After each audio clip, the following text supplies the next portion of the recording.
Welcome to homeo શક્તિ. ફરી એકવાર આપ સૌનું સ્વાગત છે હોમિયો શક્તિમાં.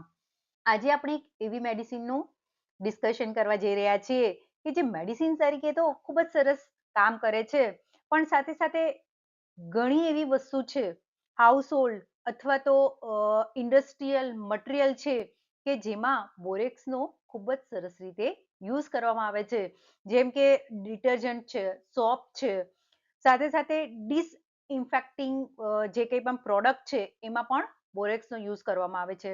સાથે સાથે ઇન્સેક્ટ કંટ્રોલ અથવા તો ઇન્ડસ્ટ્રીયલ મટીરિયલમાં પણ બોરેક્સનો યુઝ કરવામાં આવે છે. તો આજના વિડીયોમાં આપણે બોરેક્સના સૌથી ઇમ્પોર્ટન્ટ કીનોટ્સ ને એકદમ સિમ્પલ અને ક્લિનિકલ રીતે ડિસ્કસ કરીશું. અને એવી રીતે ડિસ્કસ કરીશું કે તમને એક્ઝામમાં તો યાદ રહે, પણ સાથે સાથે તમે પ્રેક્ટિસમાં પણ જો બોરેક્સનું પેશન્ટ તમારી ક્લિનિકમાં આવે તમે ઇઝીલી આઈડેન્ટિફાય કરી શકો. First, the common name of borax is sodium borate and borax veneta. બોરેક્સનું ટેમ્પરામેન્ટ જોવા જઈએ તો borax patient is very sensitive, anxious, fearful, easily startled. Diathesis is scrofulous diathesis, miasmatic background, sora plus syphilitic. બોરેક્સના પેશન્ટની thermal રિલેશનશિપની વાત કરવા જઈએ તો more probably worse from heat and better by cold application. તો લેટ્સ ડિસ્કસ ધી બોરેક્સ. જ્યારે બોરેક્સની વાત આવે ને ત્યારે સૌથી પહેલા યાદ આવે ફિયર ઓફ ડાઉનવર્ડ મોશન. અને ચાઇલ્ડમાં, બોરેક્સના ચાઇલ્ડમાં સ્પેશિયલી ડાઉનવર્ડ મોશનની ખૂબ જ ફિયર હોય, ખૂબ જ ડર હોય. અને એટલે જ તો જ્યારે એ પારણામાં ઝૂલતો હોય ને ત્યારે પારણું ઉપરની સાઈડ જશે ત્યારે એને કોઈ તકલીફ નહીં થાય, પણ જેવું પારણું નીચેની સાઈડ આવશે એવું તરત બેબી રડવા લાગશે. એના ફેસ પર તમને ડરના એક્સપ્રેશન દેખાશે. લિફ્ટમાં પણ તમે ઉપર જતા હશો ત્યારે એ એકદમ ખુશ હશે, પણ જેવી લિફ્ટ નીચે આવશે એવું તરત એ રડવાનું ચાલુ કરી દેશે. સીડીના પગથિયા ચડતા એને ડર નહીં લાગે, પણ પગથિયા ઉતરતા એને ખૂબ જ ડર લાગશે. So when the child is lowered, it creates a sudden feeling like falling, loss of support and the insecurity.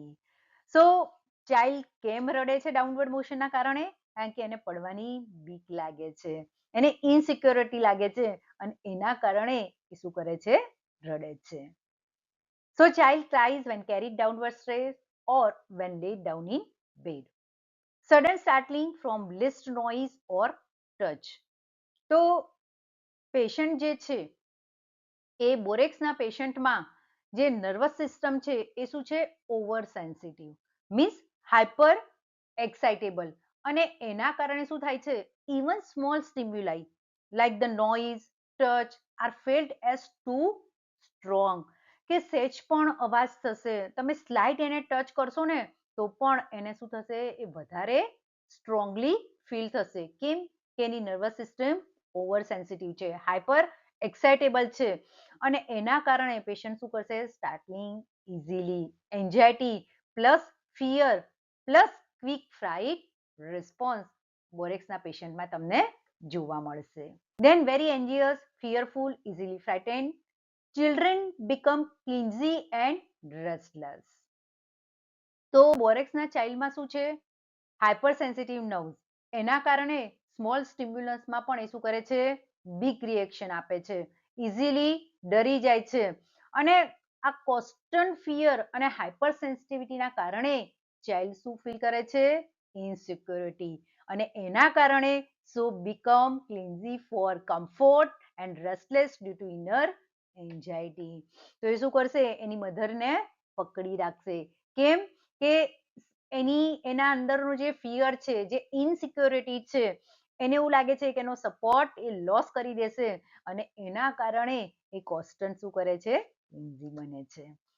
Mental irritability with over sensitive to surrounding. Children awake suddenly screaming and grasping side of cradle without apparent cause. Other medicine are apis, sina and stramonium. તમને ખબર છે કે સ્ટ્રેમોનિયમમાં પણ extreme fear હોય છે, પણ સ્ટ્રેમોનિયમમાં જે fear છે અને બોરેક્સમાં જે ફિયર છે એ બંને વચ્ચે ઘણો બધો ડિફરન્સ છે. સ્ટ્રેમોનિયમની જે ફિયર છે એ ફિયર કેવી હશે? કે અનનોન પર્સન માટે, અનનોન વસ્તુ માટે એને ડર લાગશે, પણ જ્યારે એના માટે નોન થઈ જશે ત્યારે એનો ડર એ જતો રહેશે. પણ બોરેક્સમાં શું થશે, એ નોન હોય કે અનનોન હોય, દરેક વસ્તુ માટે એ કોન્સ્ટન્ટ ડરમાં જ રહેશે. So in borax, due to extreme nervous hypersensitivity, the child has a sudden fear sensation even without external cause. તો એની નર્વ્સ હાઇપર સેન્સિટિવ છે, એક્સાઇટેબલ છે, એટલે કોઈ એવું એક્સટર્નલ કોઝ નહીં હોય ને છતાંય એ શું થશે, during sleep this may feel like falling, sudden insecurity, so child wake up in panic, scream and grasp the cradle for support.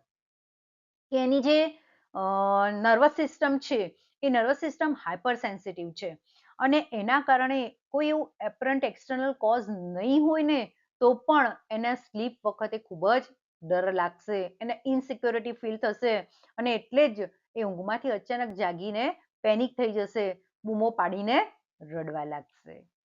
Hair become frowsy and talent, split stick together at tips. If this bunch are cut off, they from again cannot be combed. Other medicine are fluoric acid, lycopodium, sorinum and tuberculinum.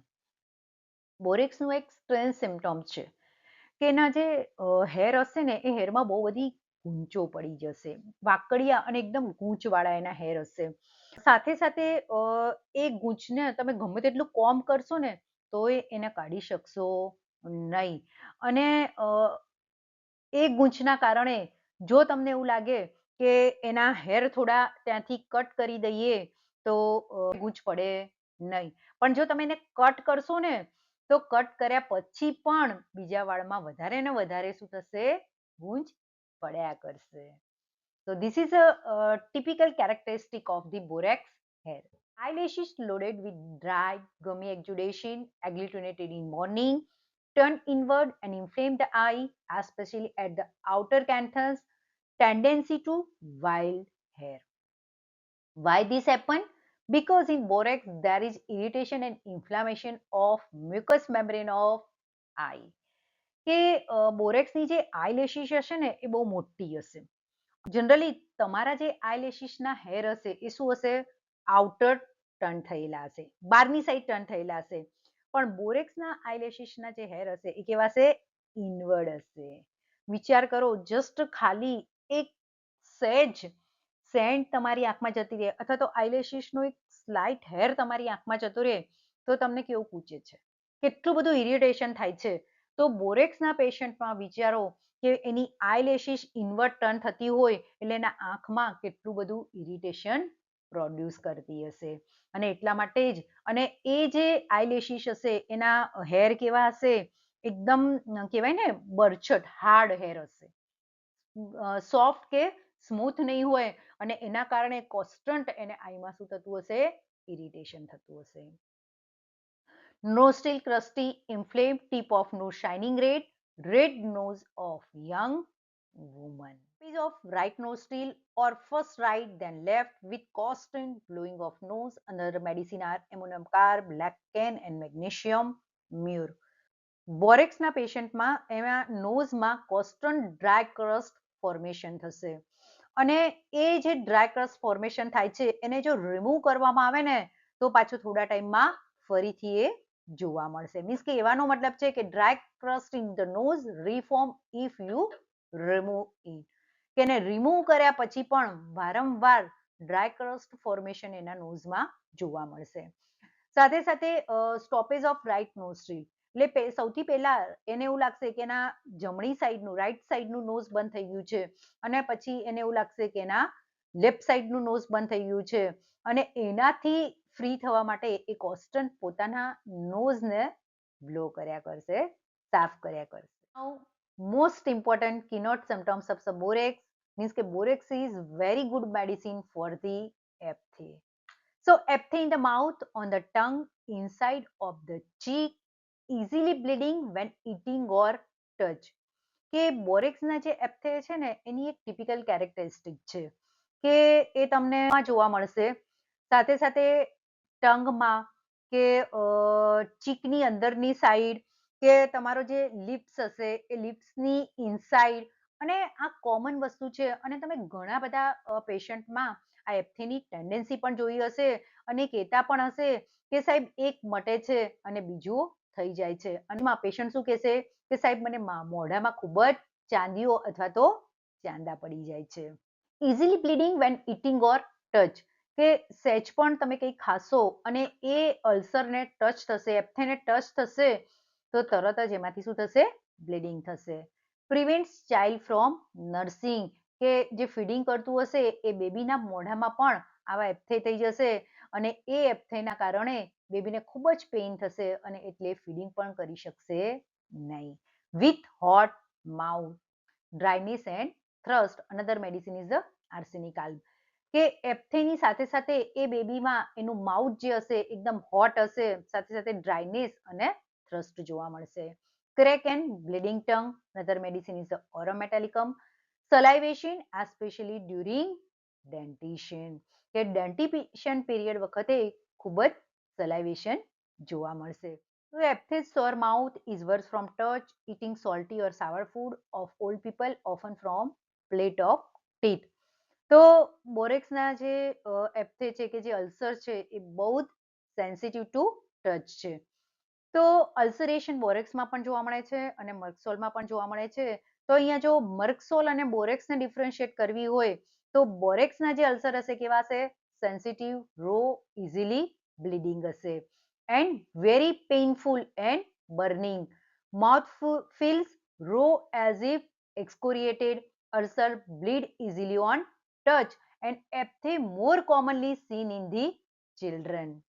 So બોરેક્સના aphthae જે હશે એ કેવા હશે? Extremely sensitive, mucosa, raw, soreness. જ્યારે merc sol જે છે એ મર્કસોલના જે અલ્સર હશે એ અલ્સરમાં શું હશે? Ulcer with salivation with offensive mouth. જ્યારે બોરેક્સમાં મર્ક્યુરિયસ કરતા ઓછું સલાઇવેશન હશે, ડ્રાયનેસ વધારે હશે અને સાથે સાથે અલ્સરેશનની સાથે સાથે શું હશે? હોટ માઉથ હશે. તો મર્ક્યુરિયસમાં અલ્સરના બીજા કેરેક્ટરિસ્ટિક સિમ્પટમ જોવા જઈએ તો mouth ulcer with profuse salivation, mouth is foul, offensive odour, tongue is flabby, moist, flabby edge, gums spongy and bleed easily. Ulcer may have dirty greasy base and worse night warmth of bed and damp weather and better not much relief. So this is a characteristic of the merc sol ulcer.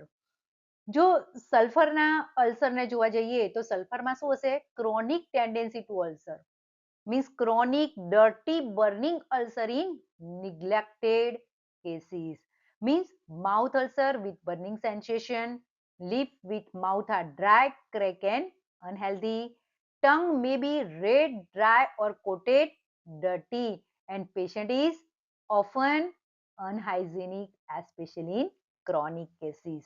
And also the strong offensive breath but less salivation than mercurius. So this is a difference between borax, merxol and the sulfur એપ્થે. તો બોરેક્સમાં જે એપ્થે હશે એમાં મર્ક્યુરિયસની કમ્પેરિઝનમાં સલાઇવેશન ઓછું હશે, very sensitive two touch હશે, bleed easily, સાથે સાથે એ જે એપ્થે હશે એ એપ્થેની સાથે સાથે એનું જે માઉથ હશે એ શું હશે? હોટ હશે. જ્યારે મર્ક્યુરિયસમાં શું હશે?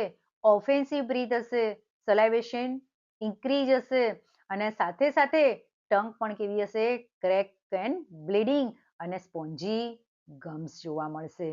જ્યારે સલ્ફરના કેસમાં જ્યારે ક્રોનિક કેસ હોય છે, જ્યારે નિગ્લેક્ટેડ અલ્સરેશન હોય કે વારંવાર અલ્સરેશન થાય છે પણ એને નિગ્લેક્ટ કરવામાં આવે છે અને એના પછી એનો પ્રોબ્લેમ ખૂબ જ વધી જાય છે, સાથે સાથે પેશન્ટ ખૂબ જ અનહાઇજેનિક કન્ડિશનમાં રહેતું હોય, સાથે સાથે એની ટંગ જે હોય રેડ, ડ્રાય ઓર ડર્ટી કોટિંગ હોય, એનું લિપ્સ અને માઉથ એકદમ ડ્રાય, ક્રેક અને અનહેલ્ધી હોય, તો એવા કેસીસમાં સલ્ફર આપી શકાય છે. મે બી coated or row, increase saliva, mouth feels sticky and unpleasant.